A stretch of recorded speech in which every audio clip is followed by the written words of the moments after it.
Imagine a night so dark you could barely see your own hand, a night with no moonlight, no tides, no rhythm to time. The old ones say, there was once such a time. Before the moon existed, the world was ruled by endless darkness. Fires burned low, shadows ruled the land, but then something happened, something so powerful that people still whisper about it 50,000 years later. The birth of the moon, the light that changed everything. Stay with us, because tonight we'll step into the oldest Dreamtime story ever told, and by the end you might see the night sky in a way you never have before.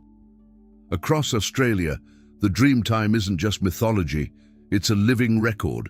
Passed down for tens of thousands of years, it preserves memories of creation, disaster, and renewal. Each story is more than legend. It's lore, geography, astronomy, and philosophy woven together through generations. And among all these stories, one stands apart, the story of when there was no moon. It's told among several Aboriginal groups, including the Uahlai and Yolngu, who speak of a time when the night sky was nothing but stars. People wandered in complete darkness, guided only by the Milky Way. Then came a being, sometimes a man, sometimes a spirit, who brought fire to the heavens. That flame rose into the sky and became the first moon. From that moment, the rhythm of life began. But what if that story isn't just a metaphor? What if it's the echo of something real, a memory of when Earth's night truly changed forever? In the Dreamtime, the world was unlit. Hunters stumbled in darkness. Fires flickered across the desert. Elders said the stars were eyes of ancestors, watching over the earth. But still, there was no comfort in their cold light. Then came the being called Meb, who carried fire up into the sky. As he climbed higher, the glow followed him, lighting the land below. When he reached the heavens, he became the moon, a guardian watching over the sleeping world. For the Yolngu people, this moment marked the balance between life and night. The moon wasn't just a light, it was order, time, and spirit. It told the people when to fish, when to harvest, when to rest. Imagine that transformation, from eternal night to a glowing sky. For those who first saw it, it must have felt like witnessing a god ignite the heavens. And here's the curious thing.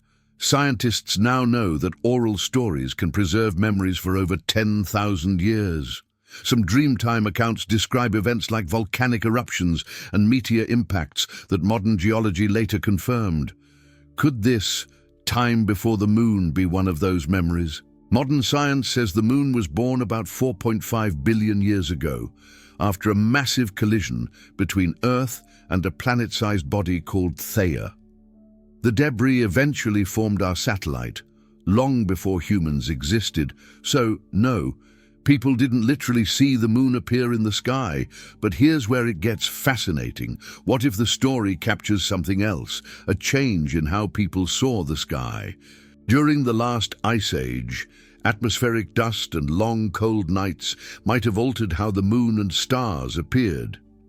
Lunar phases could have seemed fainter or even invisible for months in certain regions. When it finally reappeared, brighter, stronger, more predictable, it could have felt like a rebirth.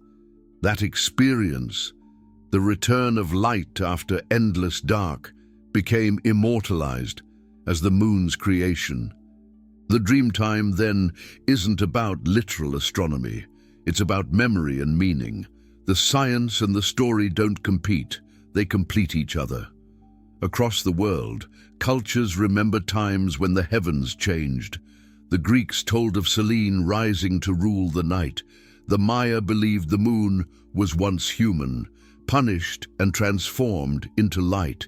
In Africa, the San people tell of a moon that was thrown into the sky by a rabbit carrying fire. Yet Australia's version is older, perhaps the oldest continuing lunar tradition on Earth. The dreaming keeps celestial events alive through songlines, invisible maps linking stars, stories, and landscapes. When elders sing of the moon's first light, They're not just telling a myth, they're transmitting a coded memory about time, cycles, fertility, and survival. The moon governed when people hunted, when women gave birth, when the tides turned. In the dreaming, the moon isn't just a rock, and it's life's metronome. And to forget it would mean forgetting how to live. All across the continent, the memory of that transformation is carved into stone. Ancient rock engravings show crescents, spirals, and figures reaching toward the sky. In the Northern Territory, some sacred sites even depict a sky divided in two, dark and light, as though capturing the moment the moon was first born. Elders from the Ualayi Nation describe this story as both a warning and a gift. When the moon came, it brought the law, one elder said. Before it, people lived without order. After it, there was rhythm. That rhythm shaped Aboriginal calendars for millennia and even influenced navigation and ceremony. Some researchers now believe these stories encode real astronomical cycles, including eclipses and lunar standstills tracked for over 10,000 years. So when people speak of the time before the moon, they may be remembering not a world without a satellite, but a world before understanding. The Dreamtime, in that sense, isn't a myth at all. It's history sung to the stars. For many Aboriginal groups, the moon isn't just a celestial object, it's the embodiment of justice and renewal. When taboos were broken, the moon would turn red in anger, an eclipse. When someone passed away, the moon was said to fade, mourning their spirit before returning full again. In one story, the moon is male, chasing the sun, a woman who forever escapes him. In another, the moon is a trickster who dies and is reborn each month. Together, these tales teach that every cycle, even death, is part of life's balance. That's why the moon appears in songlines, dances, and ceremonies across Australia. It's the heartbeat of the dreaming, and through it, people learned not just how to live, but when to live. Think about that next time you see the full moon rising. You're watching the same glow that guided humanity's oldest memories. So maybe the story of a world without a moon isn't fantasy. It's testimony. It reminds us that long before telescopes, people were already scientists, recording the sky in song and stone. They saw change and turned it into story. They saw patterns and turned them into law. And in doing so, they built one of the oldest continuous scientific traditions on Earth. The dreaming isn't a relic, it's a living archive.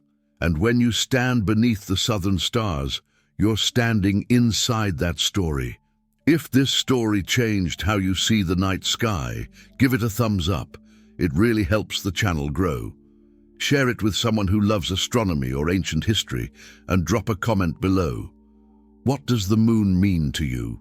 Don't forget to subscribe and hit the bell, because every like, every share, every voice keeps these stories alive. Thanks for watching, and until next time, keep looking up.